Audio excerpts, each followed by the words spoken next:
The hall was built to make you feel small. That was the point of it. Every surface in the Grand Tribunal of the Galactic Council was designed with a single purpose, to remind whoever stood at the center that they were standing at the center, and the center was very far below everything else. The ceiling rose so high, it had its own weather. The tiered seating curved around in a full circle. Row after row of alien dignitaries stacked upward like a living mountain. Every pair of eyes, every sensory organ, every bioluminescent patch aimed downward. At the floor. At the small circle of polished stone in the middle, where the accused were expected to stand. Ambassador Yara Ose walked into that circle like she was walking into a room she'd rented. She was not tall. She was not imposing in any way the council's analysts had flagged as threatening.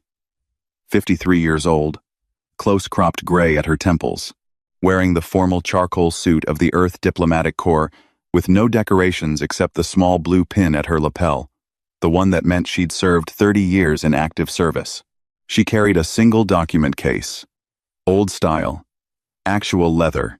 Behind her came 3 aides. They also carried document cases. Also old style. The murmur in the chamber was immediate and widespread. The Galactic Council had summoned 47 species to witness this tribunal. 47 species had come. Some had traveled weeks for the privilege. The trial of humanity, the newest, strangest, most aggressively peculiar candidate for full galactic membership in 300 years, was the kind of event that got written into history before it was finished. High Elder Voss of the Therandal opened the proceedings. His species was old. Old the way stone is old. Old in a way that had stopped being impressive and become simply geological. He spoke in the primary trade tongue, and his voice carried the weight of something that had never been in a hurry. The Galactic Council convenes this tribunal in the matter of species designation H7741, known commonly as humanity, of the planet Earth, Sol system. The charges before this body are as follows. He read them without rushing. Civilizational unpredictability. The documentation on this was extensive. Humanity's diplomatic record was described as erratic. Their policy reversals, structurally destabilizing. Their cultural outputs, contaminating 2 species in proximity. 11 specific incidents cited. Dates, locations, the names of species affected. Illegal infrastructure expansion. Humanity had built relay stations, monitoring posts, and deep space waypoints in 17 corridors, designated as restricted under the Galactic Compact. The structures were still there. Humanity had not removed them when warned. They had sent, instead, a letter asking for clarification on the warning's legal basis. Cultural contamination of 7 protected species. This was the most serious charge, and the one that drew the most noise from the gallery. 7 species under the Council's formal protection species deemed too fragile or too early in their development for unregulated contact had been approached by humans, traded with, spoken to. In some cases, humans had lived among them for years. Yara Ose stood through all of it with her hands clasped in front of her. Her face was the face of someone listening to a weather report. When Elder Voss finished, the chamber filled with the noise of 47 species processing what they'd heard. It was a significant noise, rich with implication. Voss looked down at the human delegation. The accused may respond. Ose unclenched her hands, clasped them again behind her back. She looked up at Elder Voss with the expression of someone who had a simple, reasonable question. "High Elder," she said, "before we respond to the charges, the Earth delegation respectfully requests a recess." The murmur shifted in texture. "A recess," Voss repeated. "Yes. We'd like to review the procedural calendar. Specifically," she tilted her head very slightly, "we'd like to confirm which version of the Galactic Compact is being used as the legal framework for these charges. The compact has been amended several times. The version matters." Voss looked at her for a long moment. Around him, the other council elders exchanged glances. Some communicated in ways that didn't involve faces at all: chemical signals, subtle color shifts, pressure waves below hearing range. The chamber was full of conversations Ose couldn't detect, and didn't need to. Voss granted the recess. 2 hours. The human delegation was escorted to a small suite off the main corridor, functional, neutral. The kind of room designed to be inoffensive to the widest possible range of biologies. It smelled like recycled air and institutional cleaning fluid. Osei's senior aide, a young man named Dio, set his document case on the table and looked at her. "They're going to use the amended version," he said. "The 2089 revision." "Of course they are. Are you worried?" She was already opening her case. Inside, stacked in careful order, were physical documents.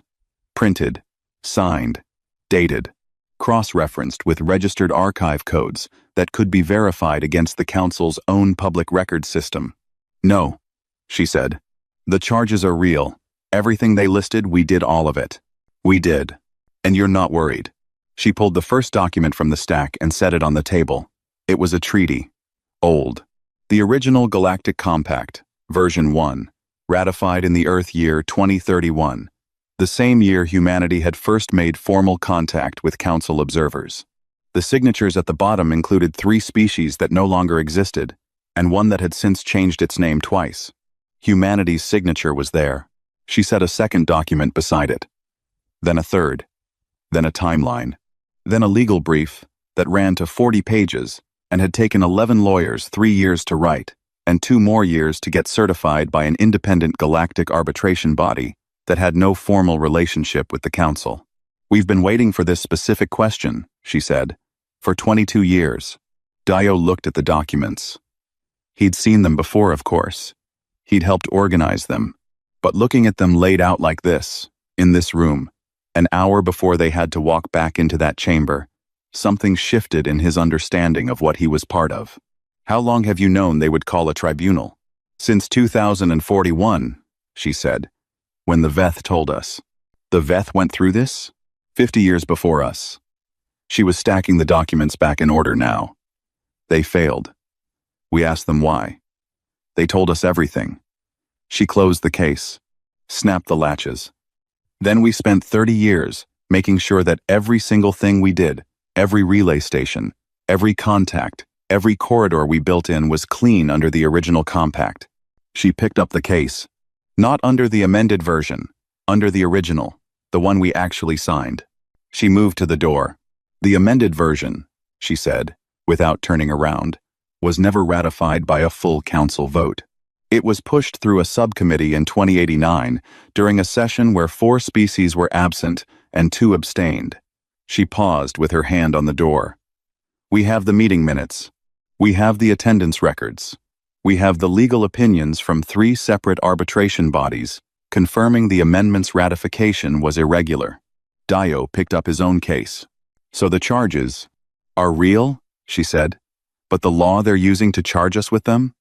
She opened the door. The corridor outside was clean and white and very quiet. "We never agreed to it." The gallery was fuller when they returned. Word had spread. In the 2 hours of recess, 47 delegations had made calls, sent signals, woken people up across time zones that spanned star systems. The human delegation had asked for a procedural recess before even responding to their charges. That single act had generated more diplomatic traffic than the original announcement of the tribunal. Nobody asked for procedural recesses. You either argued your case, or you didn't. Asking to verify which version of the compact was being used was the kind of thing that made experienced legal scholars set down their drinks. Osei walked back into the circle. The council reconvened. Elder Voss looked down at her with the patience of something very old and very certain of its own authority. 3 witnesses were called first. The first was a Therandal survey officer who had personally documented one of humanity's relay stations in a restricted corridor. He was precise and credible. He had images. He had sensor readings. He had a timeline showing how long the station had been operational and how many times humanity had been officially warned to cease construction. Humanity had continued construction. The station was still there. The second witness was a cultural preservation analyst from the Mayan collective. She described the contact between human researchers and the Sorvathi, one of the 7 protected species in language that was clinical and damning. Humans had made first contact without authorization. They had traded goods. They had learned the Sorvathi language. One human had lived in a Sorvathi settlement for 4 years. The Sorvathi had since begun using human-style numerical notation in their record-keeping. Cultural contamination. Documented. Quantified. The third witness was an infrastructure auditor who laid out humanity's expansion pattern across 17 restricted corridors. He showed a map. The map was thorough, and it was not flattering. From a certain angle, humanity's growth looked less like a civilization finding its feet, and more like a deliberate, systematic occupation of every strategically valuable choke point in a 30-light-year radius. Every word was true. Osei hadn't moved through any of it. When the third witness finished, Elder Voss turned to the delegation. "The evidence is substantial," he said. "Humanity has exceeded its chartered boundaries, made unauthorized contact with protected species, and disregarded official warnings. The Council will now hear the response of the accused." He said it with the tone of someone pulling a door closed. Osei stepped forward. "The Earth delegation does not contest the facts," she said. The gallery stirred. "We built the stations. We made the contacts. We continued after the warnings. All of that is accurate."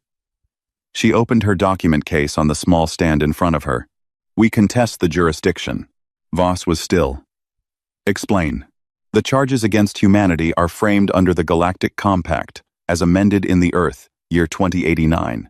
The restricted corridor designations, the protected species classifications, the expanded definition of cultural contamination, all of it derives from that amendment package." She lifted the first document. The Earth delegation was not a signatory to the 2089 amendments. Silence. Not the ordinary silence of a room between words. The particular silence of a very large space, full of very intelligent beings, processing a single sentence and finding it did not resolve cleanly. "All member candidates are subject to amendments passed after their initial contact period," said Elder Voss. "Under the standard ratification procedure, yes." Osei set the first document down and placed the second beside it. The 2089 amendment package was not passed under standard ratification procedure. It was passed through the Sub-Council of Infrastructural Governance during a session held on the 14th day of the third Therandal administrative cycle, a date which, under the scheduling provisions of Article 7 of the original compact, fell within a mandatory consultation window. She looked up. 4 member species were absent from that session. 2 abstained without submitting formal abstention records, which is required under Article 12. The session did not meet quorum for binding amendment ratification. She set a third document down, then a fourth. "We have the attendance records. We have the session minutes. We have 3 independent legal opinions from galactic arbitration bodies, all certified prior to this tribunal, all reaching the same conclusion." She set the last document on the stand. The 2089 amendments were not validly ratified. They are not binding on signatories to the original compact, who were not present and did not subsequently provide independent ratification. She folded her hands. Earth signed the original compact in 2031. We did not subsequently ratify the 2089 amendments. Under original compact law, the law that is actually applicable to us, the relay stations are in unrestricted corridors. The species we contacted were not under protected status. The warnings we received had no legal force. She stopped. The gallery did not make noise. That was the remarkable thing. 47 species, hundreds of observers, and the chamber was so quiet that the soft hum of the building's climate systems became audible. Elder Voss looked at the documents on the stand. He looked at the documents with the expression of someone who had just noticed a structural issue in a building they'd been standing in for a long time. He turned to his left, spoke quietly to the council elder beside him. That elder turned to the next. The consultation moved down the row in a wave, species by species, and it had the quality of a fire traveling along a fuse, controlled, purposeful, heading somewhere. One of the human aides, a small woman named Priya, who had spent 8 years in the legal division, was standing at the edge of the circle. She had been still through all of it.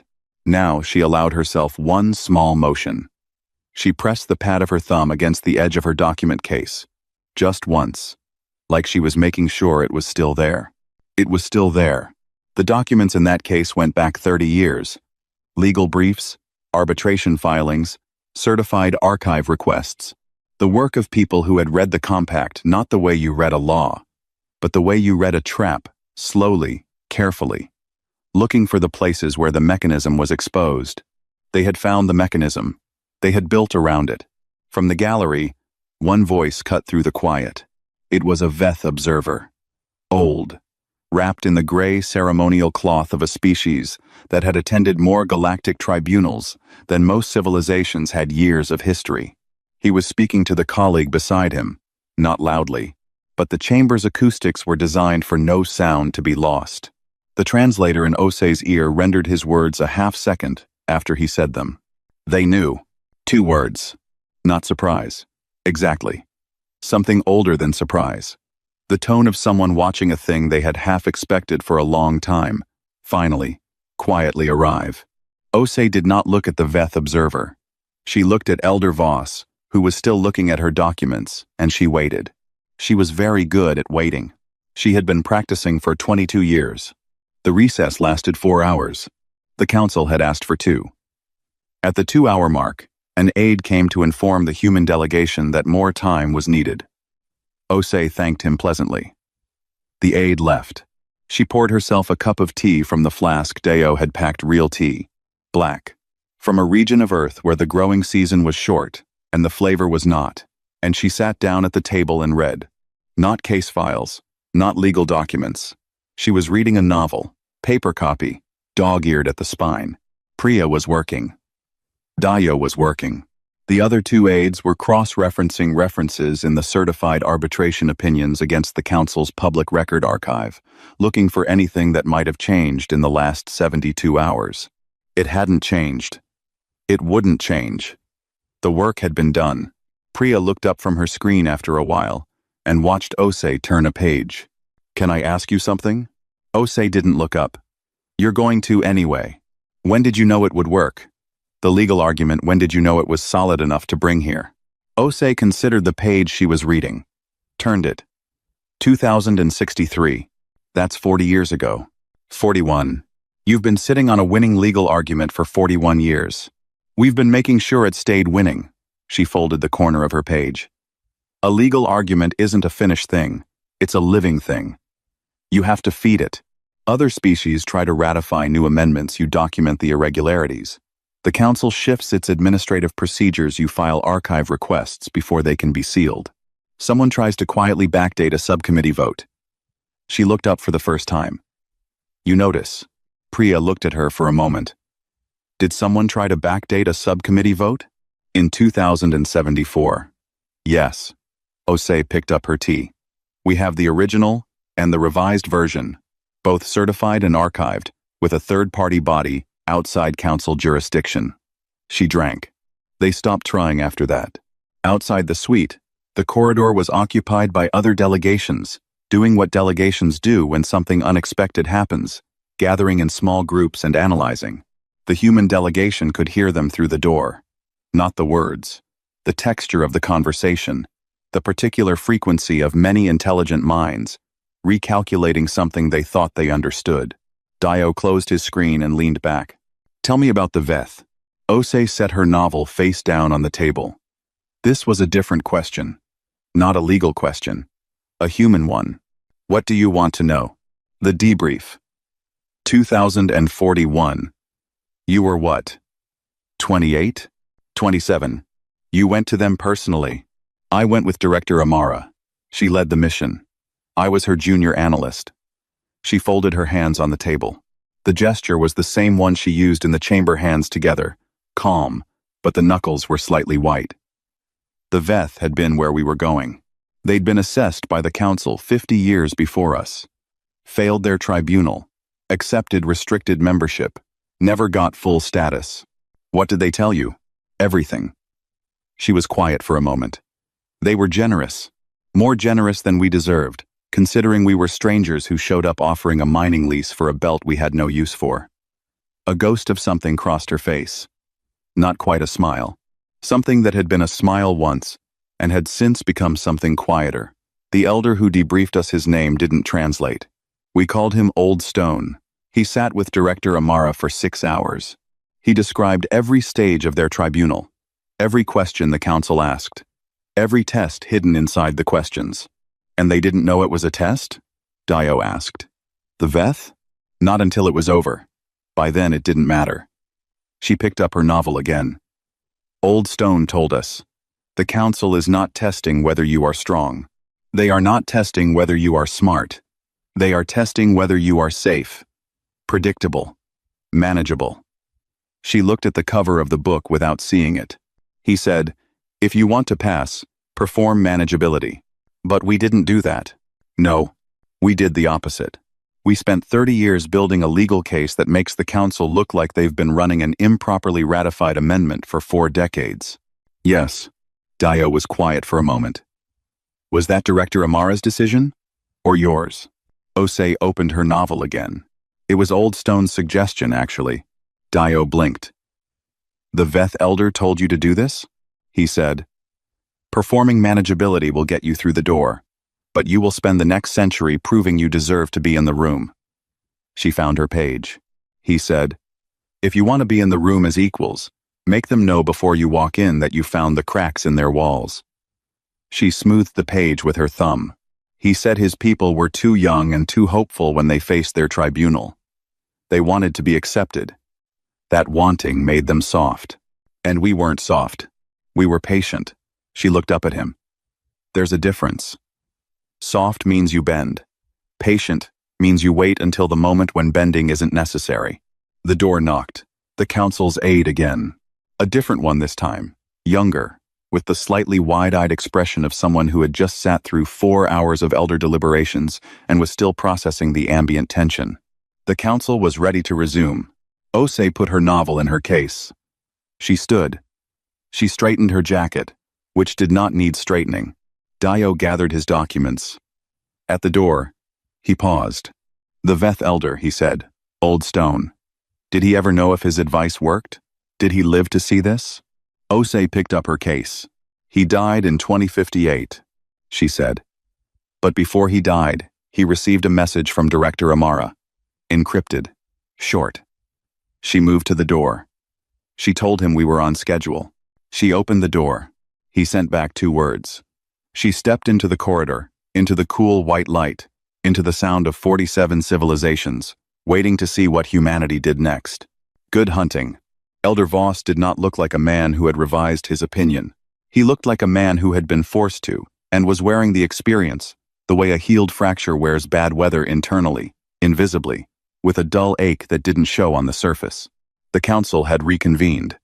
The legal arguments had been received. In the recess, the council's own legal division had reviewed the arbitration certifications, the attendance records, the session minutes. They had made 3 calls to the archive body that held the certified copies. The archive body had confirmed. Everything Osei had placed on that stand was exactly what she said it was. The 2089 amendments had a ratification problem. A real one. The kind that didn't go away when you stared at it hard enough. But Elder Voss was old and the council was old, and there are ways around legal problems if you are old enough and patient enough and willing to use the tools that only very old institutions have. The Civilizational Character Clause. Article 3 of the original compact, the version humanity had actually signed, contained a provision so broad it had rarely been invoked, because it rarely needed to be. It allowed the council to assess a candidate species not merely on legal compliance, but on fundamental character. Was this civilization, in its essence, a constructive presence in the galaxy? Was it stable? Was it trustworthy? Was it, in the deep sense that mattered more than any treaty text, the kind of species the galaxy should welcome into its community? It was not a legal question. It was a values question. And values questions, in a chamber controlled by the council, had answers the council could shape. In light of the procedural concerns raised by the Earth delegation, Voss said, with the tone of someone doing an enormous amount of work to sound unbothered, the council will table the specific charges and proceed under Article 3. He looked down at Osei. The question before this body is not whether humanity complied with specific regulations. The question is whether humanity is, by nature and by demonstrated practice, a civilization that belongs among us. He paused for effect. Every species in the gallery knew what this meant. It was a pivot, a legal escape hatch, dressed as moral high ground. He did it smoothly. He'd had 4 hours to prepare. Ose looked up at him. "The Earth delegation welcomes that framework," she said. Voss blinked, very slightly. The blink of a man who had prepared for resistance and received agreement and wasn't sure yet if that was better or worse. "The Council will call witnesses," Voss said. "Species who have had direct contact with humanity, whose testimony can speak to the nature of those interactions. We would also like to call witnesses," said Ose. "The accused may present. We'd like to call the 7 protected species." The gallery erupted. Not in noise. In something more specific. The particular energy of hundreds of beings simultaneously processing the same information and arriving at the same conclusion, that this was not the direction anyone had expected this to go. The 7 protected species were the most serious part of the charge sheet. The ones whose contamination by human contact was meant to be the emotional center of the Council's case, proof that humanity was reckless, careless, incapable of restraint. Calling them as witnesses for the defense was either the boldest move anyone had made in this chamber in decades, or the most catastrophic miscalculation. In the gallery, 2 separate delegations tried to speak at once. Voss raised his hand. Silence fell the way it falls when everyone is very interested in what comes next. "The protected species," he said carefully, "are not typically permitted to testify in council proceedings. Their protected status exists precisely because their protected status," said Ose, "exists under the 2089 amendments." She kept her voice even. Reasonable. The voice of someone making a practical point, not a combative one, which we have established are of questionable legal standing. Under the original compact, there are no restricted species. There are only species who have and have not been formally invited into council proceedings. She tilted her head. "We invited them. They accepted." Voss looked at her. She looked back. He permitted the witnesses. They came in one by one. The first was the Sorvathi, the species the human researcher had lived among for 4 years, whose record-keeping had been noted as contaminated by human numerical notation. Their representative was an elder woman with patterns like dried riverbeds across her skin and eyes the color of deep water. She did not speak to the charges. She described what she called, in her language, the listening years. The years when humans first came. How they had brought no agenda she could find. How they had asked to learn the Sorvathi calendar and spent 2 years getting it wrong before they got it right. How the human researcher had attended 3 Sorvathi funerals and sat through all of them correctly, not performing grief, but sitting with it, the way Sorvathi sat with it, in silence that lasted longer than most visitors could hold. "They asked before they took," she said. "And when we said no, they stopped." She said it simply, without drama. Like it was a low bar. Like meeting it still surprised her. The second species communicated through color. Their testimony was rendered by a translation system into something that approximated language and lost most of the nuance in the process. The core of it survived. Humans had come to their world and made no attempt to simplify themselves, had not spoken slowly or dressed their technology down, had simply been what they were and asked the same in return. "They were not afraid of us," the translator rendered it. "Most who come are afraid, under the courtesy. Humans were curious instead." The third, fourth, fifth, each one different, each testimony carrying a variation on the same shape. Humans who learned before they spoke. Humans who came back after being turned away. Humans who traded in formats that didn't require anyone to change their way of counting, measuring, valuing. The sixth species had no spoken language. Their testimony arrived as something the translation systems couldn't fully render. The sound of it moved through the chamber anyway, not as meaning, but as sensation. Several delegates shifted in their seats. Some of the bioluminescent species dimmed their light involuntarily, the way you might bow your head. The seventh was the last. They were small, gray-blue. Their civilization was so early in its development that the Council had placed them on the protected list because contact with advanced species had historically destabilized them. Every civilization that had approached them before had triggered social collapse. Their representative looked out at the chamber of alien dignitaries with the complete calm of someone who had been told this room was important and had decided to take that on faith. She spoke in her own language. There was a translator. But beside her stood a human woman, middle-aged, dark hair threaded with gray, wearing no diplomatic insignia whatsoever. Not embassy staff. Not corps. Just a woman who had spent 11 years on this species' world, learning their language the slow way, the only way it could be learned. The small gray-blue representative spoke. The human woman translated, directly, without a machine, word by word. She says, "We were scared when they came. We are always scared when new people come. But they sat outside the village for 3 days before coming closer. Not because they were told to.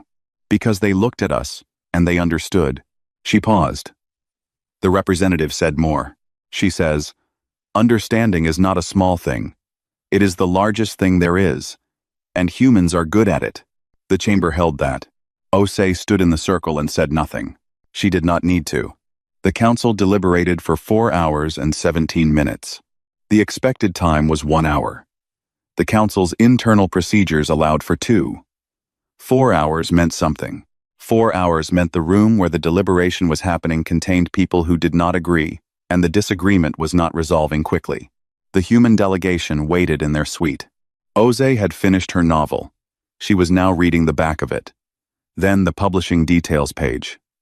Then, apparently finding nothing more there to read, she set it on the table and looked at the ceiling. Dio brought her more tea. She drank it. Priya sat with her screen off. This was notable enough that the youngest aide, a man named Kobe, on only his second off-world assignment, noticed and felt something settle in his stomach that he decided not to name. Nobody talked much. At the 4-hour mark, the door opened. The council aide who came was not the same one as before. This one was senior older, with the specific type of careful face that belongs to people who have spent careers, delivering news to people who have more power than them. He said the council was ready. They walked back through the corridor. It was quieter than before. The gallery had refilled, but something had changed in the texture of the waiting.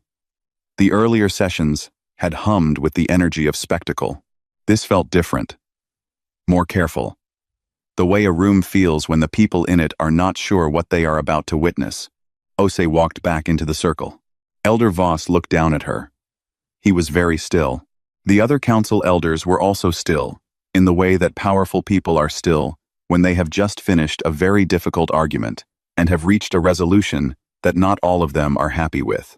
Voss began. This tribunal has reviewed the legal arguments presented by the Earth delegation and the testimony given by contacted species. The Council acknowledges the procedural questions raised regarding the 2089 amendments. He paused. Not for drama.